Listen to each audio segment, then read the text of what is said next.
Apple just launched the iPhone 17e, the base iPhone, the budget iPhone, the iPhone that this year we were hoping could become the default iPhone for anyone who just wants an iPhone without feeling like they're missing out. And this phone, well, it is kind of a miss. And it's because of a few things. But first of all, it's mainly the price because in the US, it's at $599. And at that price point, well, the iPhone 17 is just a little $200 or a little over that, more expensive, and it's been out for a while. So I'm guessing that even there you might be able to get it at a cheaper price of $700 something dollars. So you're only your so the price difference when you look at the sales and all that might end up being $100 something dollars, and for that price you're still getting a lot more for the 17 compared to the 17e. And honestly, it's because the 17, the regular 17, is such a good phone that when it came out, honestly, it was a better value option than the 17 Pro. That's how great of a phone it was because it felt like a complete phone now. And that's where the 17e has some problems. Now, first of all, the 17e has the base storage for the phone has been doubled. The default base storage is 256 gigs now, which is awesome. I feel like 256 gigs is necessary after all the apps on the phone. You need a lot of storage to take photos and videos and all that. And because of that, that's a great thing. It's good for future and all that, I guess. But the downsides is, well, the main one is the notch. The notch is still around. It's 2026 and they still have an iPhone with the notch.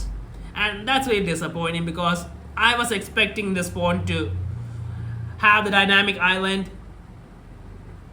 And now that the notch is out, it just makes the phone look really, really old. And remember, these are the people who are buying looking for an iPhone just for having an iPhone.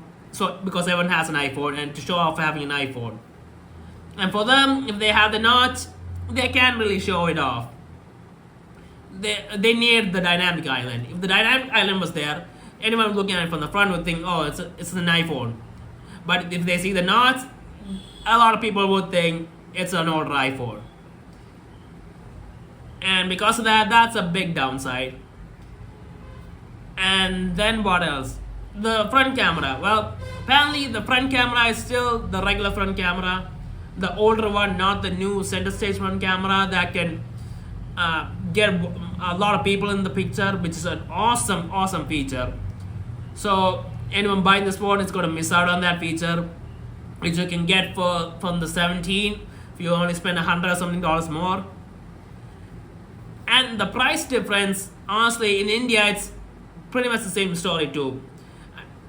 Looking at the site, it's under 65,000 rupees, and the iPhone 17 again with sales and all that, you could get it for 70 something thousand rupees, and at that point it's only a few thousand rupees, so there's no logical reason to get this phone. Honestly, this phone has been a bit of a flop ever since this E series has been, in my opinion, has been a bit of a flop ever since the second version of the SE came out. But the original one, that was great, but ever since the newer one came out, I forgot which number it was. I think it was SE Gen 2. Since it came out, this whole concept didn't really work because the fundamentals weren't good enough for the price. Now, the price was much lower. If it was under $500 or something, yeah, I guess it would have been okay, but the price is way too close to the iPhone 17, and the iPhone 17 has so much stuff going for it. And even in terms of the processor, this phone does have the A19, but when I looked it up, it seems like it might have a 4-core GPU instead of the 5-core GPU for the regular 17.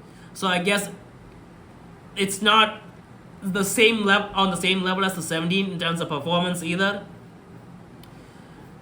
Oh, and I know that's not really relevant to most people, but still, it is something when you're paying money for a phone.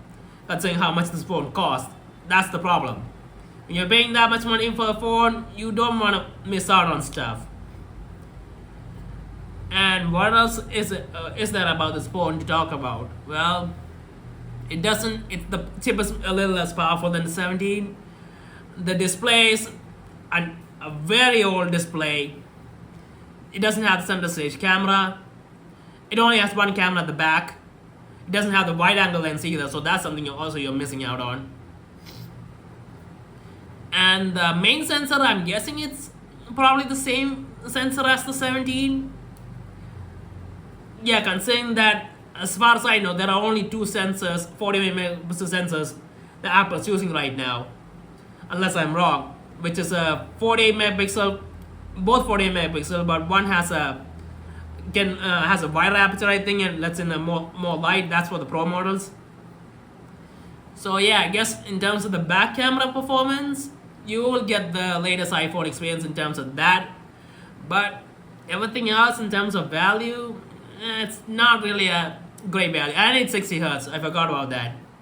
Yeah, so think about all the stuff you're getting with the regular 17. If you pay just a little bit more for it, you get 120 hertz display. You get a much better front camera, more usable front camera, and what you get a wide angle lens too. You get a bit more powerful chip. And anything else I'm missing? But anyway, even with all this stuff, oh yeah, the dynamic island, obviously. With all this stuff, the 17E is just not a good enough value. And yeah, I don't really see any reason to get it unless there's huge discounts on it coming.